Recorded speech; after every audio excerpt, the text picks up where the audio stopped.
Hello, Pabam! So, eto naman yung pangalawang entry ng San Pedro exit. So, paluwas din to. Ito naman yung way na kung magagaling ka sa La Maria, Holiday, SMI, Wood Hills, basta sa bundok. Basta pag galing ka sa bundok, ito yung way. Pababa lang, diretso lang. So, ayan.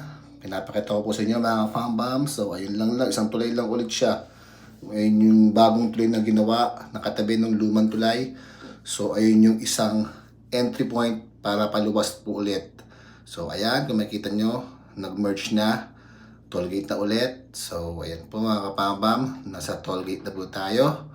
So, syempre, iikot lang tayo sa may Pilenbes. So, ayan, diretso na ulit.